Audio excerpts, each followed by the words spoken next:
Bendito es el nombre de nuestro Dios. En ese nombre y sobre todo en la guianza del Espíritu Santo, vamos a tener en esta mañana la meditación de la palabra. Y quiero empezar comentándoles que evangelizar sin discipular hace que se pierda la cosecha. Y nosotros venimos hablando de un tema central, y es Cristo, Cristo y Cristo, el único y suficiente Salvador. Pero en esa necesidad que Cristo se ha revelado, hemos proclamado que se hace necesario entender y conocer a Cristo, entender y conocer quién es Dios, entender y conocer que Él actúa sobre la tierra con amor, con derecho y con justicia, como lo dice Jeremías 9:23. Pero también en la Escritura nos desafía, nos anima que el conocer a Dios nos lleve a dinamizar nuestra fe, hacer que nuestra fe crezca, que avance. Y es ahí donde la Escritura nos dice: puesto los ojos en Jesús, el autor y consumador de la fe. Solo nuestra mirada esté puesta en Cristo Jesús. Él es el que nos guía, Él es el que nos orienta, Él es el que acrecienta nuestra fe. También hemos estado meditando que el andar debe ser en Cristo Jesús, y que Él solamente es a quien tenemos que ir, porque Él tiene palabras de vida eterna, y que nuestro arraigarnos, nuestro sobreedificarnos y nuestro crecer debe ser en Cristo Jesús, y que aún nuestras buenas acciones, nuestras acciones de gracias deben de ser muchas, porque los servimos como Él lo hizo. Él vino a servir, mas no a ser servido, y nosotros nos sometemos a su dirección, a su guianza. Por eso vamos a continuar ahora hablando de que todo esto que nosotros conocemos de Cristo, todo esto en lo cual hemos sido enseñados, estamos llamados a enseñar también. Y quiero comentarles que los siglos XVIII y XIX fue avanzando un gran avivamiento en todas las naciones. Y este gran avivamiento trajo masivas reuniones de campañas evangelísticas, y que esto hacía que múltiples personas vinieran y se congregaran en estas campañas, y a través de estas campañas hicieran lo que nosotros hemos llamado la oración de fe o la oración de arrepentimiento. Y luego en el siglo XX, después de la Primera Guerra Mundial, vino otro gran avivamiento. ¿Por qué? Porque esta guerra permitió que se lanzara un mensaje muy apocalíptico, y ese mensaje generaba cierta temor en la gente, y entonces la gente iba por multitudes a congregarse. Pero ¿qué pasó? Que después de haber hecho todos estos grandes avivamientos, se desconectaba el converso, la persona nueva se desconectaba de la iglesia. Y si tú y yo hacemos cálculos de pronto en lo que hemos experimentado en nuestra vida cristiana, yo vengo de esas campañas, y invertíamos y hacíamos grandes esfuerzos para que las personas asistieran, y tratábamos de invitar muchas personas, pero esas personas después de la oración de fe se desconectaban de nuevo. ¿Por qué? Porque el discipulado es el fundamento de la permanencia del hombre cristiano. Es el fundamento de la permanencia de ese nuevo hombre converso, ahora convertido a Cristo. Pero la iglesia ha estado olvidando este diseño. Y el Ministerio Paso de Esperanza es una iglesia discipuladora, porque entendemos lo que dice Romanos capítulo 10, versículo 13 y 14. Pues todo el que invoque el nombre del Señor será salvo. Pero ¿cómo pueden ellos invocarlo para que los salve si no creen en Él? Entonces lo que hará que el hombre invoque a Jesucristo como su Salvador es que el hombre crea en Jesucristo. Pero el hombre no va a creer en Jesucristo porque dice aquí, ¿y cómo pueden creer en Él si nunca han oído de Él? ¿Y cómo pueden oír de Él al menos que alguien se lo diga? Y nosotros hemos dejado de hablar, de decir quién es Jesucristo. Nosotros hemos llevado mensajes terapéuticos, mensajes sociales, mensajes psicológicos, mensajes económicos a las congregaciones y hemos dejado de predicar y de dar a conocer y entender quién es Dios a los hombres. Y los hombres entenderán y creerán en Dios después de que lo conozcan, después de que sepan quién es Dios. Por eso la palabra del Señor nos sigue animando y nos dice cuánto vale un alma y qué beneficio tiene el hombre si se convierte a Cristo. Y Mateo 16:26 dice, ¿y qué beneficio tienes si ganas el mundo entero pero pierdes tu propia alma?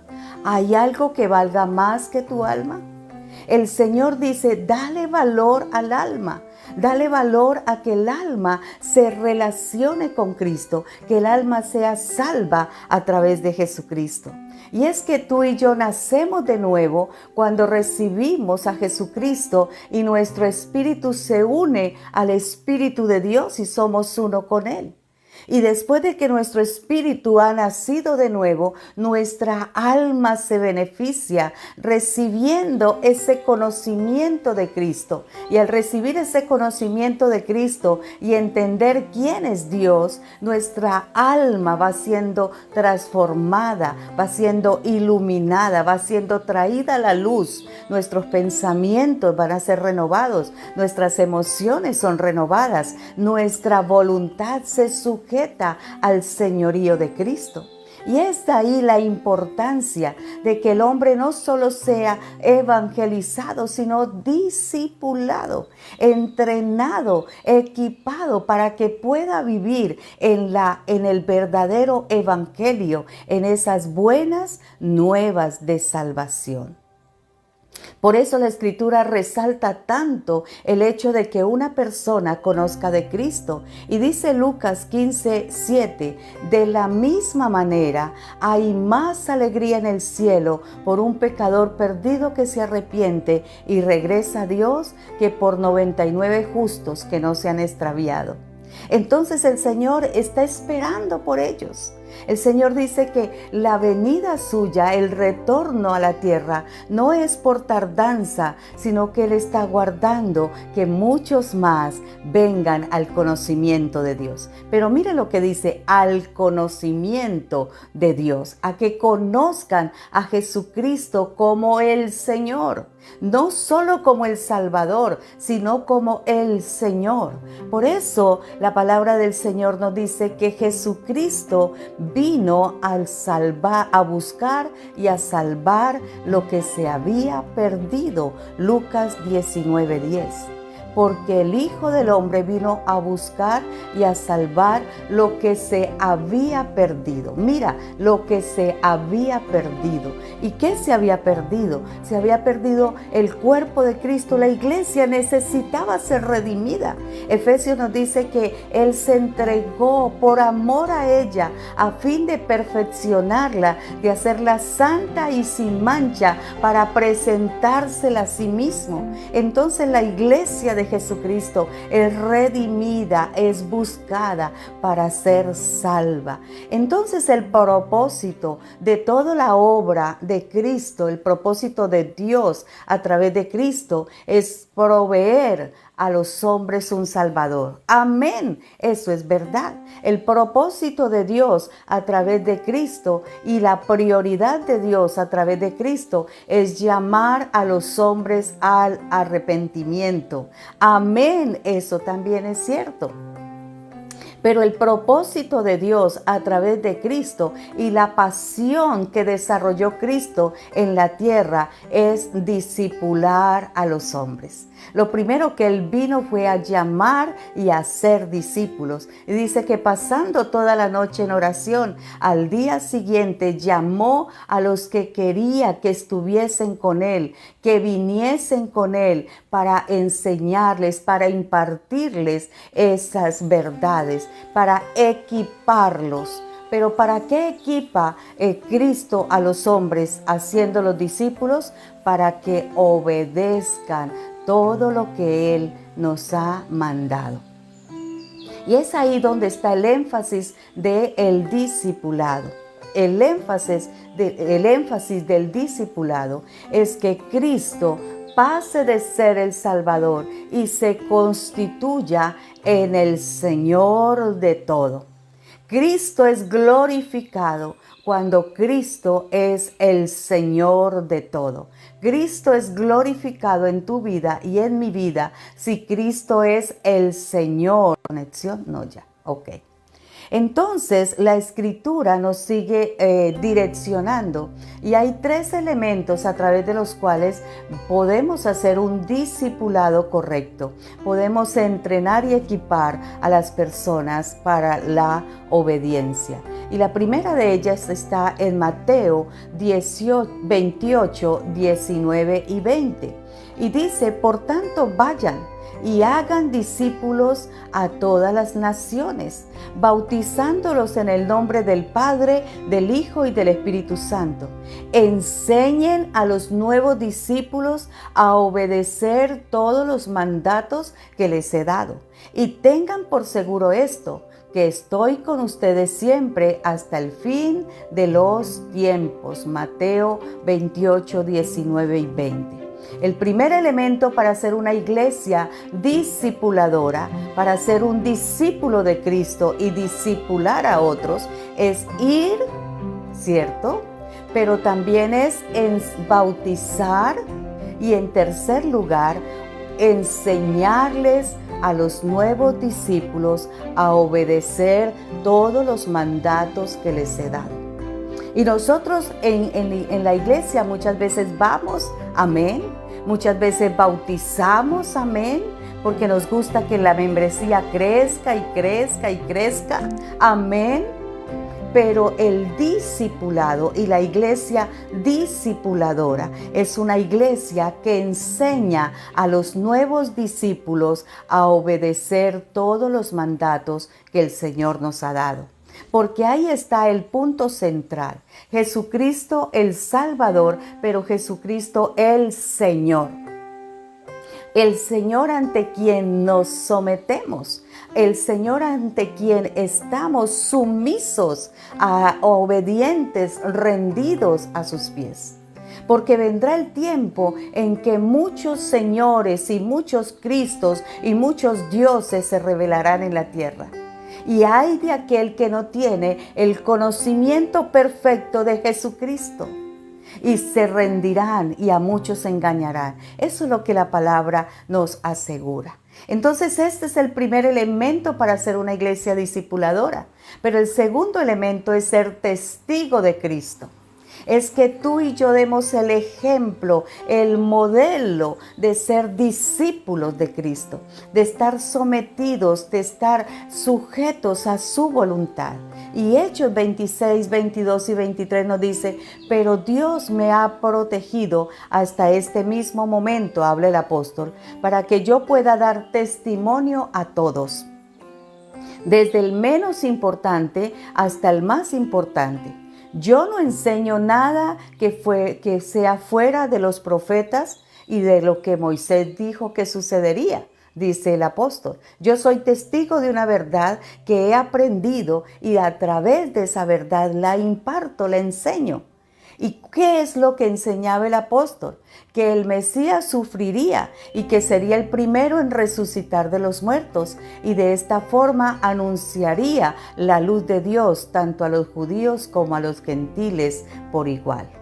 Entonces el apóstol dice, yo soy testigo de algo que he recibido, de lo que he aprendido, y por ese testimonio yo ahora hablo, desde el menos importante hasta el más importante, necesita conocer de Jesucristo, y tú y yo somos los testimonios de Él, los que mostramos y evidenciamos quién es Cristo el Señor y cómo se vive un discípulo de Cristo.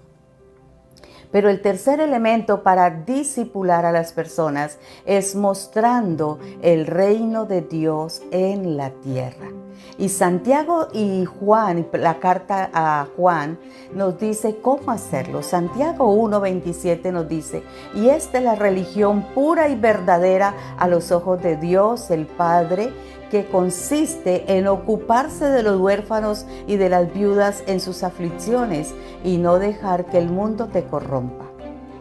Eso es demostrar que el reino de Dios está en la tierra, siendo testimonio, pero también siendo evidente que yo vivo como Cristo vive y anuncio las verdades de Cristo, pero practico la obediencia a Cristo el Señor. Por eso primera de Juan 4:20 y 21 nos dice, si alguien dice, amo a Dios, pero odia a otro creyente, esa persona es mentirosa. Pues si no amamos a quien podemos ver, ¿cómo vamos a amar a quien no podemos ver? Y Él nos ha dado el siguiente mandato. Mira, una de las cosas que tenemos que obedecer. Los que aman a Dios deben de amar también a sus hermanos.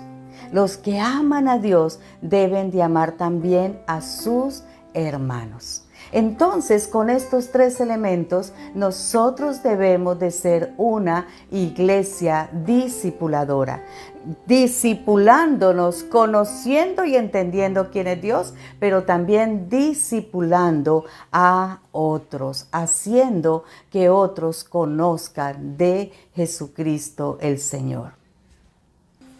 Y es que cuando la iglesia no es discipulada, tendemos a cometer algunos desaciertos, y uno de ellos es que profesamos una cosa y hacemos otra cosa. De labios honramos, pero el corazón puede estar apartado de Dios. ¿Por qué? Porque la persona puede tener el concepto mental de que Jesús es el Salvador, pero sin verle como Señor, sin tener el compromiso de hacer lo que Él pide y manda que hagamos. Entonces, cuando yo veo y tengo el concepto mental de Jesucristo como el Salvador, aún me esfuerzo por ganarme la salvación, me esfuerzo por hacer cosas que me lleven más y más al cielo, pero he dejado de ver a Jesucristo como el Señor. He dejado de cumplir el compromiso de hacer su voluntad. Y esto distorsiona, porque eso es lo que vemos quizás hoy, una iglesia que necesita que Jesucristo sea el Señor. Cuando dejamos de discipular la iglesia, los cultos tienen apariencia de piedad, las oraciones, el estudio de la Escritura, pero se deja de demostrar el carácter justo y compasivo de Dios.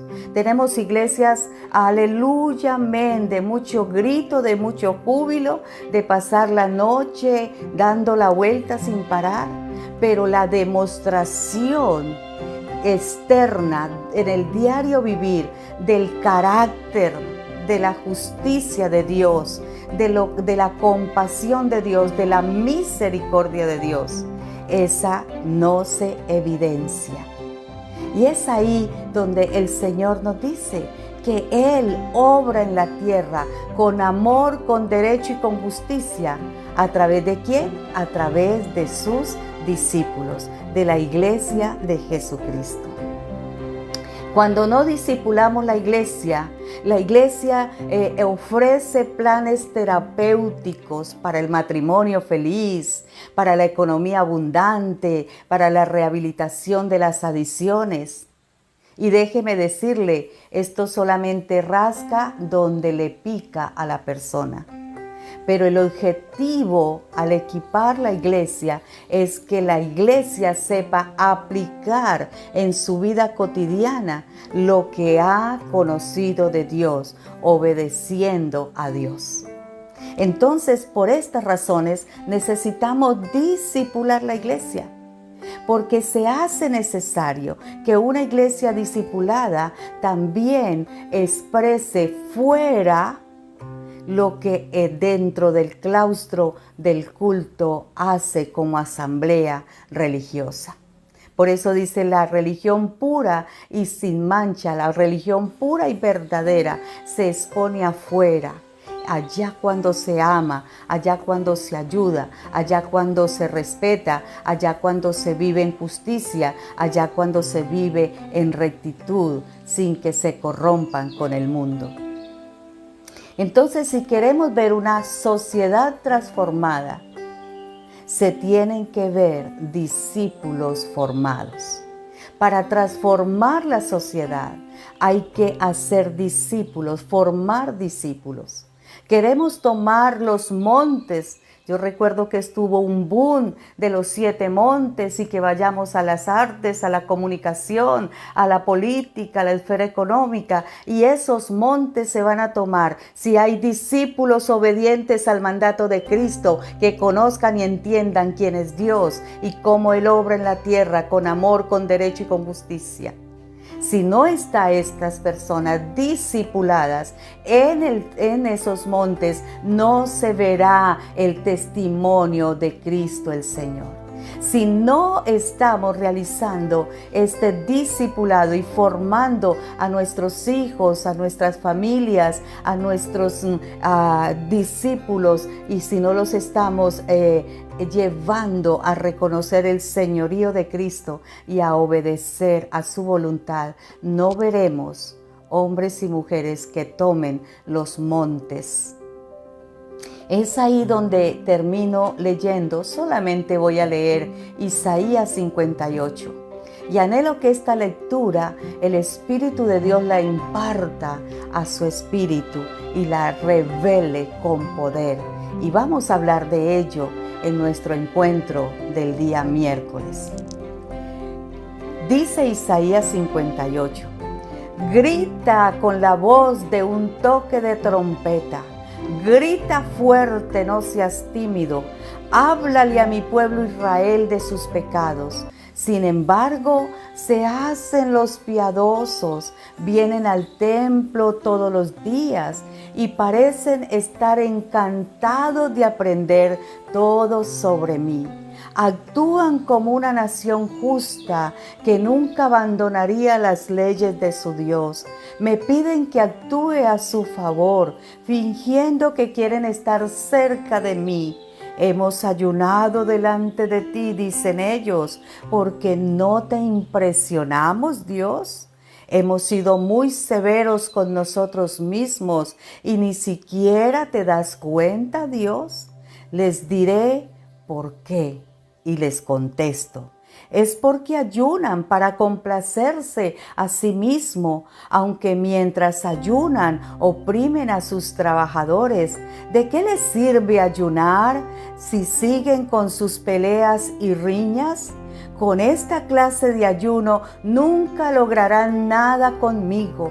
Ustedes se humillan al hacer penitencia por pura fórmula.